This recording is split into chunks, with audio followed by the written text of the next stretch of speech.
que esta semana vamos a comenzar a trabajar la que es la ley del coseno, ¿no? Para esto, vamos a observar el video de la introducción a la ley del coseno.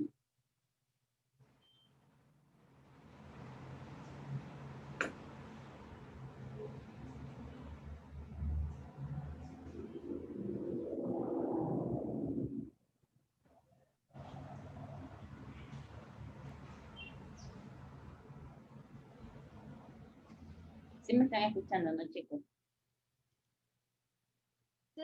Sí, profesora. Aquí como ven, ya, listo. Tiene que está como medio mal el internet.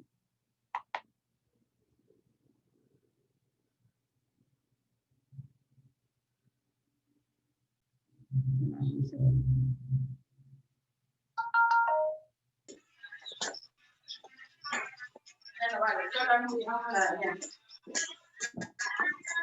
Revisando algo.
Listo, vamos a ver aquí un ejemplo.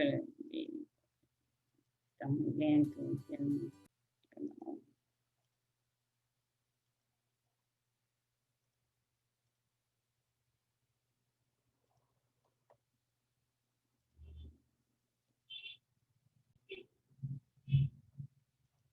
Aquí vamos a ver un ejemplo, una introducción a la ley del coseno, ¿sí?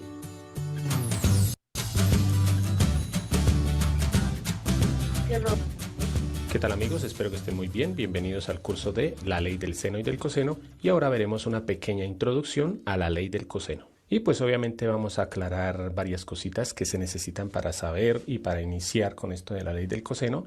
Lo primero es que la ley del coseno se utiliza en cualquier tipo de triángulo, pero más que todo se utiliza en triángulos oblicuángulos, que quiere decir que se utiliza en triángulos que no sean rectángulos.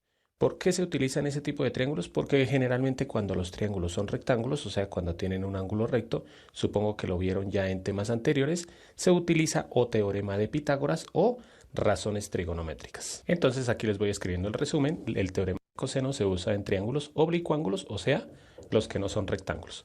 Segunda cosita que vamos a ver es pues lo que vimos también en el inicio de la ley del seno, y es que cualquier triángulo uno siempre le pone a los ángulos letras mayúsculas y a los lados letras minúsculas. ¿A qué me refiero? Generalmente los ángulos se llaman con la letra A, B y C en mayúsculas, no importa en qué orden. Por ejemplo, yo aquí voy a ponerle que este es el ángulo A, este va a ser el ángulo B y obviamente pues el otro que queda es el ángulo C. No importa el orden en el que coloquemos, si ustedes quieren pueden colocarle el ángulo A, el ángulo B, el ángulo C, y no importa el tipo de triángulo que sea, lo importante es que no tenga ángulos rectos. Lo que sí es obligatorio es que al frente del ángulo A, o sea, opuesto al ángulo A, miren que el ángulo A está formado por estos dos lados, el único ángulo que no está cerca del ángulo A es este, por eso ese es el ángulo opuesto, el lado opuesto. Entonces, por este ser el ángulo A, este lado se llama el lado A. Obviamente, como les decía, los lados van con minúsculas. Al frente del ángulo C, o sea, opuesto, está el lado C con minúscula, y al frente del ángulo B está el lado B con minúscula. Ahora, ¿cuándo se utiliza el teorema del coseno? El teorema del coseno se utiliza cuando conocemos un ángulo y los dos lados que lo forman, o cuando conocemos los tres lados. Nuevamente aquí les voy escribiendo el resumen. Se usa la ley o el teorema del coseno o la ley del coseno cuando se conocen a lado, ángulo, lado. ¿Qué quiere decir esto? Como les decía, cuando se conocen el ángulo y los dos lados que lo componen. Supongamos que tenemos este triángulo. Entonces, se usa la ley del coseno. Si llegáramos a conocer, por ejemplo, este ángulo, supongamos que este ángulo mide 58 grados, y también conociéramos los dos lados que lo forman. Entonces, si conociéramos que este lado mide, por ejemplo, 7 metros y que este lado mide 10 metros. Entonces, como conocemos los dos lados y el ángulo y los dos lados que lo forman, ya sabemos que se puede utilizar el teorema del coseno. O lo otro es cuando se conocen los tres lados. Supongamos que no conocemos este ángulo, pero que conocemos la medida de este lado. Supongamos que este lado mide 8 metros. Entonces, como conocemos la medida de los tres lados, se usa el teorema del coseno. Y vuelvo a decirles otro ejemplo de cuando conocemos dos lados y el ángulo que los forma, o el ángulo que formó los lados que forman ese ángulo, sería, si llegáramos a conocer estos dos lados, tendríamos que conocer este ángulo. Supongamos que este ángulo mide 85 grados. Entonces, si tenemos un ejercicio así en el que conocemos el ángulo y los lados que lo forman, que se dice lado, ángulo, lado, o los tres lados, también podemos utilizar el teorema del coseno. Ahora y por último, vamos a ver cuál es el teorema del coseno. Entonces, el teorema del coseno dice lo siguiente. Por ejemplo, si queremos hallar el lado A, el teorema del coseno dice, al comienzo es muy parecido al teorema de Pitágoras. Por ejemplo, si vamos a conocer el lado A, entonces lo que dice el teorema del coseno es el cuadrado de ese lado es igual a la suma de los otros dos cuadrados. Entonces, el lado B al cuadrado más el lado C al cuadrado. Pero a eso se le restan el doble de estos dos lados, o sea, el doble del lado B y el lado C. Aquí siempre es el número 2 porque siempre es el doble, por el coseno del ángulo opuesto a este lado, o sea, del ángulo A. La verdad, al comienzo esto le parece a uno difícil de aprendérselo, pero ya después le coge la práctica porque es muy sencillo. Esto es cuando queremos hallar el lado A. Pero ¿qué pasa si queremos hallar el lado B? Sucede exactamente lo mismo. Voy a escribirla ya con rojo. Entonces, el lado B al cuadrado sería igual al cuadrado de los otros dos lados. ¿Cuáles son los otros dos lados? El lado A al cuadrado más el lado C al cuadrado. A eso le restamos el doble de esos dos lados, o sea, del lado A y del lado C por el coseno del ángulo opuesto al lado B, que es obviamente el ángulo B. Y lo mismo funciona si queremos encontrar el lado C. Entonces el lado C es igual a los cuadrados de los otros dos lados menos el doble de esos dos lados por el coseno del ángulo opuesto al lado C. Por último, nuevamente les recalco que el teorema del coseno solamente se usa si conocemos el ángulo y los dos lados que lo forman, o si conocemos tres lados de un triángulo oblicuo-ángulo. Si no, pues generalmente se utiliza el teorema del seno. Obviamente en los siguientes videos vamos a hacer ejemplos de las aplicaciones del teorema del coseno, vamos a hallar lados y ángulos, y también vamos a ver ejemplos en los que se utiliza el teorema del seno y el teorema del coseno. Bueno amigos, espero que les haya gustado la clase. Recuerden.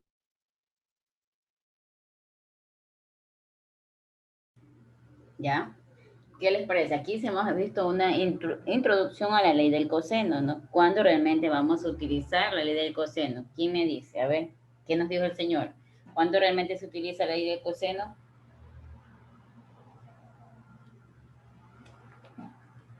Bárbara, Daniela, Marta, Olga, Robert, Scarlett y Valeria. ¿Cuándo realmente puedo utilizar la ley del coseno?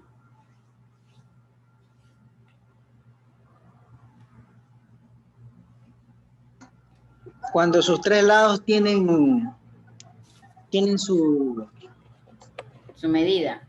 medida métrica, claro. Así es, muy bien. Ok. ¿Alguien más? ¿Cuándo más? Habían dos formas. Esa es una. ¿Y la otra? ¿Cuándo?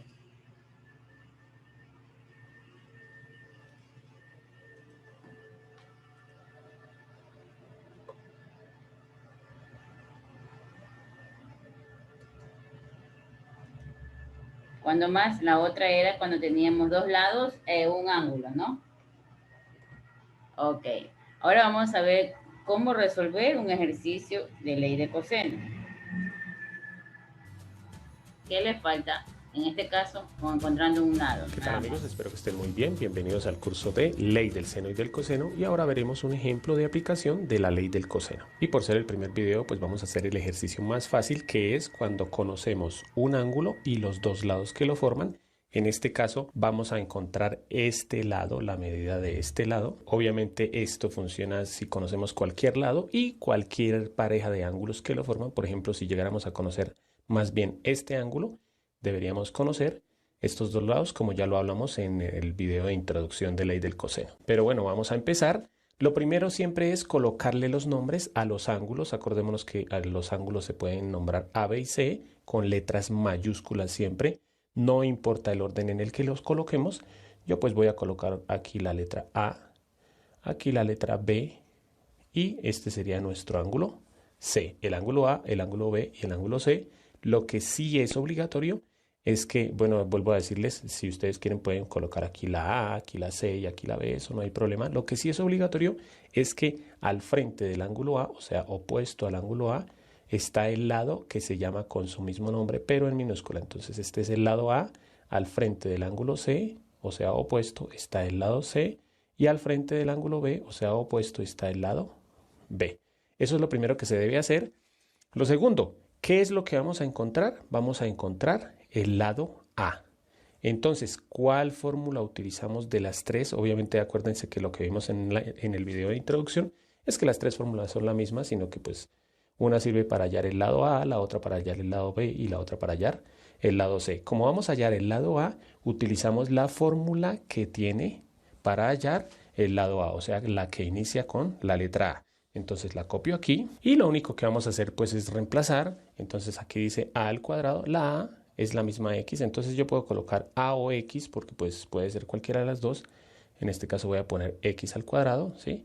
Cambiando la A por la X, igual a B al cuadrado. ¿Cuál es el lado B en este triángulo? El lado B es el lado 12 metros, entonces sería 12 metros al cuadrado, hay que colocarlo entre paréntesis, más C al cuadrado, la C, el lado C que mide 7 metros. La verdad, yo a mis estudiantes les digo que generalmente los profesores obligan o dicen que coloquemos metros. Yo a mis estudiantes les digo simplemente coloquen el número 12 sin metros o el número 7 sin metros. Con eso nos evitamos colocar paréntesis. Es más, lo voy a hacer así aquí en el video. ¿Por qué? Porque pues ya se sabe que como estamos hallando el lado, al final la respuesta, como estos dos lados están en metros, al final la respuesta va a ser en metros. Entonces voy a utilizar solamente los números B al cuadrado, la B que vale 12. Entonces sería 12 al cuadrado más C al cuadrado, la C que vale 7, menos 2 por la letra B. Pilas que aquí este 2 siempre va, ¿no? Nunca se cambia ni por 3 ni por 4, siempre va este 2.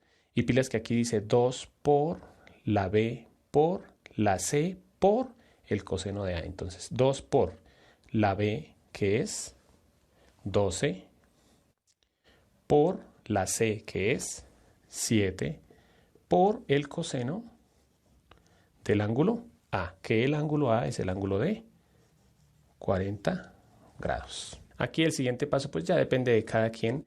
Puede ser o hacer toda esta operación en la calculadora o quitarle el cuadrado a la X, porque acuérdense que debemos despejar la letra que está al cuadrado. Yo generalmente de una vez quito el cuadrado, entonces acuérdense que para quitar el cuadrado le sacamos raíz cuadrada. Y si colocamos raíz cuadrada al lado izquierdo de la igualdad, al lado derecho también colocamos raíz cuadrada. Aquí el cuadrado se elimina con la raíz, entonces nos quedó X igual, y esta operación la hacemos en la calculadora. Antes de hacer la operación con la calculadora, los invito a que pausen el video, hagan la operación con la calculadora, porque este tema es tan fácil que generalmente en lo que los estudiantes se equivocan es haciendo la operación con la calculadora. Pero ahora les voy a dar las indicaciones o las pistas o las recomendaciones que hay que tener cuidado con esto. Primera recomendación, en la calculadora siempre colocamos raíz cuadrada y deben abrir un paréntesis aquí y cerrarlo aquí. ¿Sí? ¿Por qué? Para que la calculadora sepa que todo esto va dentro de esa raíz.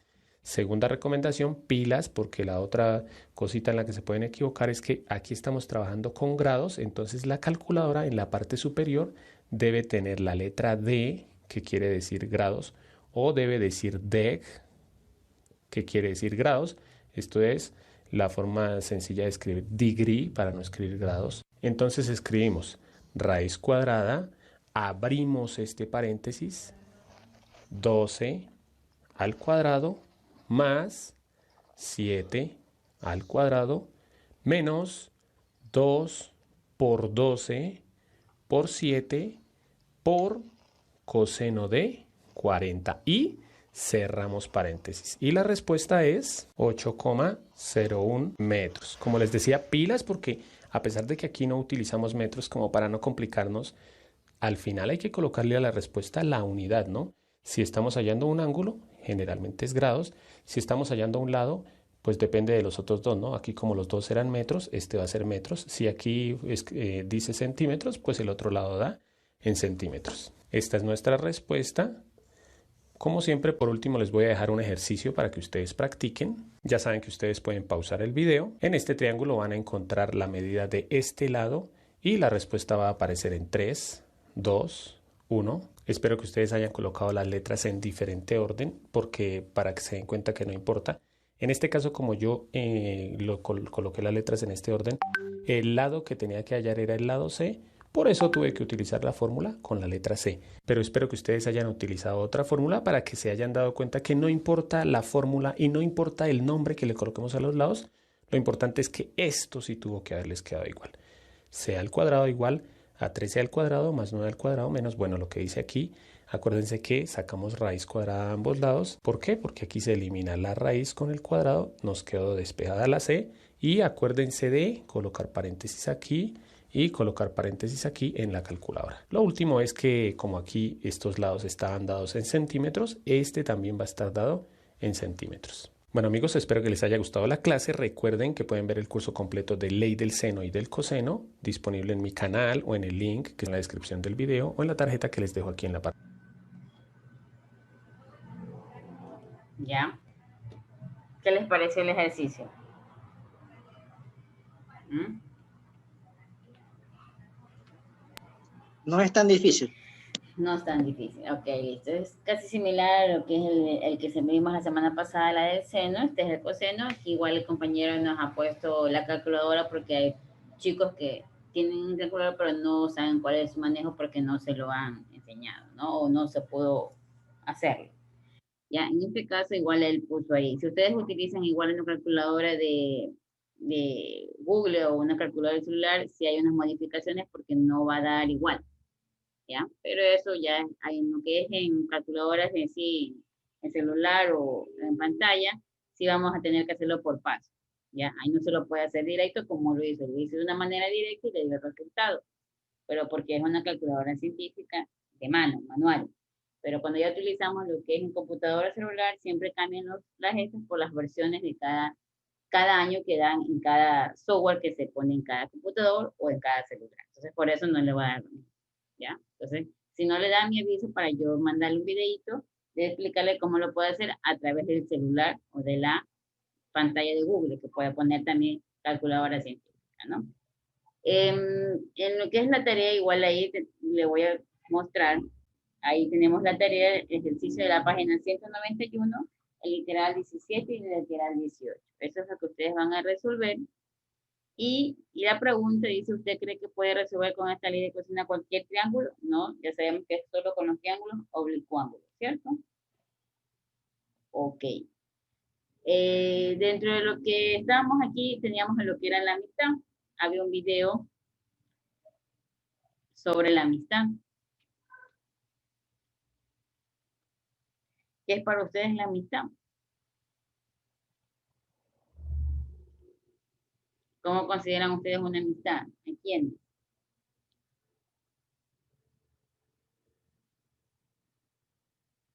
¿Mm? Partes divididas en dos. Amistad, no dije la amistad. Amistad.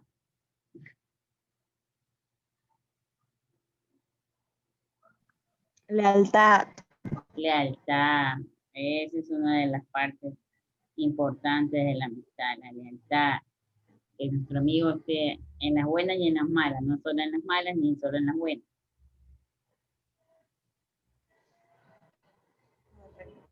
Ya.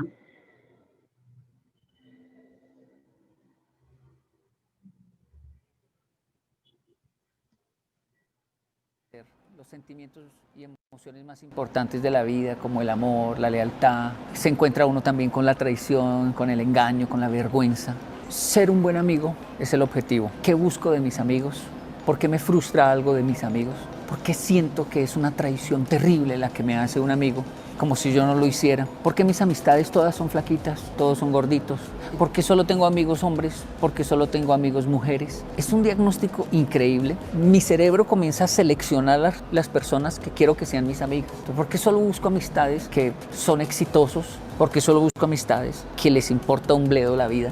Y quieren solo rompamos algo, dañemos algo y solo me emociona eso. Las amistades son un diagnóstico fantástico, maravilloso, de cómo pienso, cómo selecciona mi cerebro. El algoritmo de mi cerebro hacia mis amistades habla de cómo está mi sistema. Y es importante, por eso, ponerle mucho cuidado a las amistades y analizar mi selección, ¿no?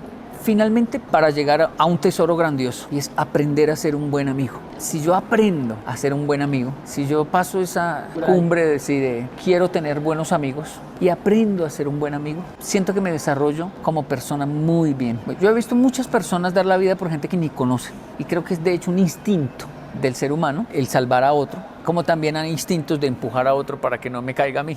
Pero es latente el instinto de una persona salvar la vida de otras personas también. La amistad se respeta. Ahora, cuando se es fanático en ese concepto y un amigo, digamos, me traiciona, digamos, uno escucha mucho eso de con la ex de mi amigo, no, uno no se debe meter. ¿Y por qué no? Es decir, no se puede enamorar mi amigo de mi ex, no puede que de hecho estuvo siempre enamorado de ella, no puede ser que desde que se la presenté él dijo a mí también me gusta. Y no ese es un rasgo natural de humanidad. ¿Es un mal amigo por sentir eso? ¿Soy un buen amigo o un mal amigo al juzgarlo? Un amigo jamás haría algo así. Uno no aprende a ser buen amigo cuando entiende el contexto de nuestra naturaleza y finalmente dice, venga, todo bien, así somos. Y de hecho yo creo que yo haría lo mismo si estuviera en su situación. Y de ahí que los buenos amigos dicen, oiga, ella era su novia, yo me terminé casando con ella y este se casó con mi prima y el otro fulano y uno dice, ah, sí, así era, así.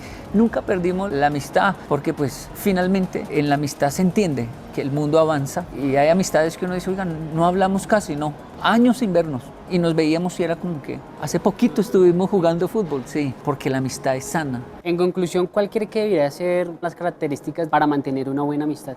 Deben haber muchísimas, desde el cariño, el afecto, la lealtad y todo eso, pero pienso que se exalta demasiado la lealtad. Amigo tiene que ser leal, y uno dice, no, mis amigos eran más traidores y eran mis amigos, pero eran retraidores. Y como eran mis amigos me daba rabia y yo decía, ay, usted es un hijo de tantas, pero es que es mi amigo y todo bien. Entonces el otro sabía que yo lo quería, o el otro sabe que entonces me las perdona. ¿Por qué? Porque somos amigos. Y entonces uno dice, ah, se entiende en su naturaleza. Y cuando hay alguien que dice, no, él era mi amigo, uno no le hace eso nunca, jamás un amigo, uno dice, wow, o sea, lo puso en un lugar donde un ser humano no entra. O si era el amigo, ¿por qué no conoció su naturaleza? Entonces creo que se exalta demasiado la lealtad que debe haber en el ingrediente de la amistad, pero yo pienso que también la tolerancia, el no juzgar, la incondicionalidad, ¿no? De donde uno dice, no, cuente conmigo para las que sea, pero también la capacidad de decir, yo no le voy a alcahuetear eso jamás, ¿no? Porque soy su amigo y yo no, muy linda su novia y todo, pero usted está vuelto un bobo completo y yo no, de aquí no me pasa esa muchacha, hasta luego. Entonces uno, uy, no sea traidor, es mi novia, pues, pero es que no es mi novia, es su novia, pero no la mía. Usted es mi amigo y yo siento que le está haciendo daño. Entonces esos amigos que cuando termina mal el otro está aquí diciéndole, yo le dije, venga para acá, porque siempre lo sintió, ¿no? El aceptar, el perdonar, hacen parte de una buena amistad.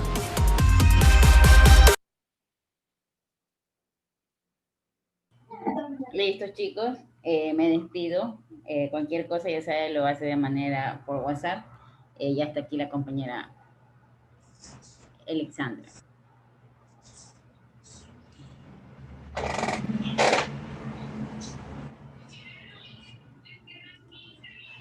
Ya listo, Alexandra, te dejé. Buenos días, te dejé. Ya. Gracias, buenos días, Gina. Ya. Gracias, gracias. Ok, pasen bien, cuídense.